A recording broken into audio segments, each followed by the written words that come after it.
My name is Blues Marquez. I've been a wedding and event photographer since 2007, and my background is actually I'm a psychology graduate, and I've stumbled into photography because it's been a hobby of mine since bata pa ko, but only until na I think after nag-graduate ko more nakita na ako nga I can do it as as a career. Actually ako gid akong personality kay dili ko built for a day job. I had a day job and kanang dili na ako makitaan nga ma-confine ko into an office bitaw. So hobby na nako daan ng photography, and then there was a friend that introduced me to weddings. And I enjoyed it so much because you get to travel, you stay outdoors, you meet a lot of people. So I love doing that. I really love meeting a lot of people. So I purposely seek na ako once I discovered it na I will really end up doing it as a career. So I guess it's because of I'm at first ba na nakita na ako nga dili ko ganahan kaayo og desk job. I wanted something maka-create ko. So, I think diyan nag-start. Preferred style, actually over the years, I've ventured from weddings and events, to portraits, to product, to advertising, to corporate headshots. Now, I have a studio, so out of everything, I enjoy doing everything because lahi-lahi man gud siya og lahi-lahi siya og skill kailangan. But I particularly enjoy doing weddings. It's because during weddings man gud, you get to practice different styles of photography in one event: photojournalism, product, portraits. You get to practice you shooting candid, shooting with lights, shooting in available light. So murag daghan kaayo styles ba in just one day, daghan kay kag mabuhat bitaw. So I think and aside from doing product shoots, kana siguro products and weddings amoy one of my favorites.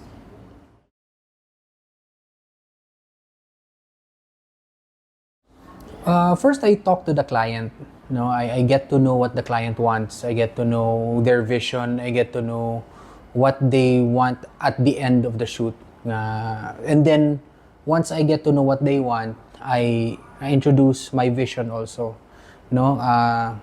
It's important kasi at the end of the day, it's them. They are the clients. They're the ones that are going to receive your photos. It's not yours actually. You're just creating it for them. So, especially when I have concept shoots, I really need to ask them, what's your vision in this shoot?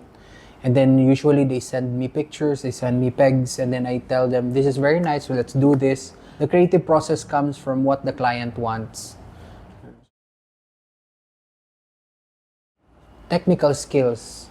I'm a firm believer of the gear is not important, although it matters to have like the best gear available, but I always believe na in technical skills you have to master light, know how to use ambient light, you know how to use like artificial light, strobe lights.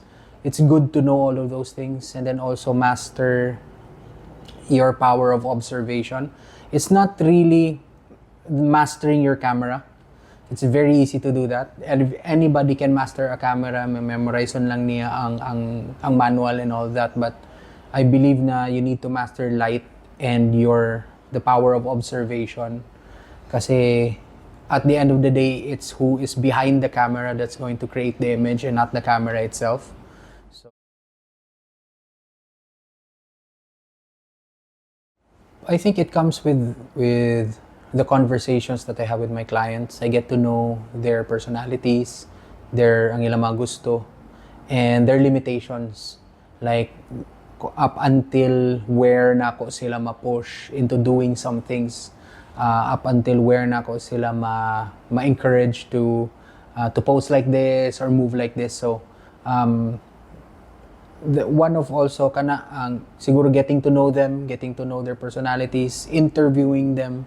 It's more of getting to see kung unsa ang ilang pananaw sa shoot para I can also get to know kung asa pod sila gikan in what they want from the shoot. Kasi more often clients usahay ra ka makita client that really technically know what they want. So we also need to educate them na ingon ani ni siya. We introduce to them how we do it, and then i-put into level namo of what they want para they would understand how we also do things. So it's really more on conversing and really talking and getting to know your client para both of you can get like you can get what you want creatively, and then they can get what they want, what they pay for. So ingon na siya. Inspiring message is not very inspiring, but it's actually a real talk. You need to love the tiring work of photography. Like, it's not always going to be bells and whistles, or being a beginner in photography. Sometimes you romanticize a lot of things. You imagine, wow, it's going to be so great, it's going to be so exciting, but actually the real work comes when you're alone, when you're editing, when you're marketing, when you're doing the dirty work na ba, because the shooting part is so enjoyable mo gud na. For some siguro ganahan gid sa editing part, but what I would like to encourage that you need to love every single part of the journey bitaw.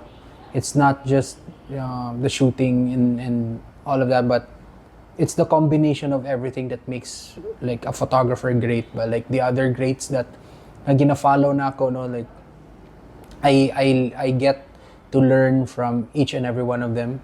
And ang isa na ako one thing common about them is that they still do the necessary things even if nobody's watching, even if it's not glamorous. They still continue to do it, and they do it consistently.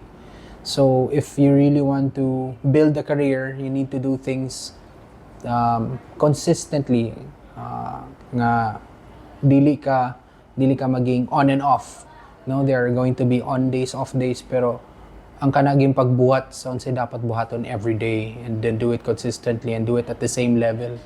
I think that's the thing. Okay, you can find your style and but if you do it and love that part of the career, but then makabuild jud ka og career here in photography. So I think that's all, sir. Thank you very much, sir, for Thank you so much. the interview.